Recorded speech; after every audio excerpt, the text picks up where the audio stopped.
Praise the lord. మీ జీవితంలో సమస్య నుంచి ఇంకొక సమస్య, అట్లా ఒకదాని తర్వాత సమస్యలు వస్తూ ఉంటే మీకు ఏం జరుగుతుందో అర్థం కాక భయపడిపోతున్నారా? ఏమి భయపడొద్దండి.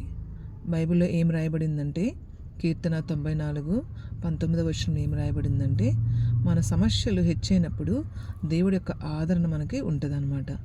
ఆదరించడమే కాదు కానీ ఆ సమస్యల నుంచి బయటపడే మార్గం కూడా దేవుడు మనకు చూపిస్తాడు.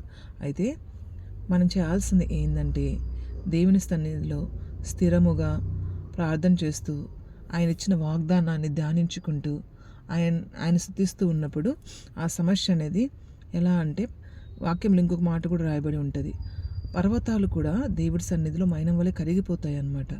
కనీసం మనం ఏంటంటే తొందరపడతాము, టకటక అయిపోవాలి అనుకుంటాము. కాదండి, కొంచెం సమయం ఇవ్వండి. మనకు లేట్ అవుతుంది ఆ సమస్య నుంచి బయటపడడానికంటే, గొప్ప మహిమ ఏదో దేవుడు మన కొరకు దాచిపెట్టుడని అర్థం చేసుకోవాలి. కాబట్టి మన సమస్యల్లో మనం భయపడేవారుగా ఉండకూడదు, కానీ అతిశయించేవారిలాగా ఉండాలి. సమస్య తర్వాత ఏముంది?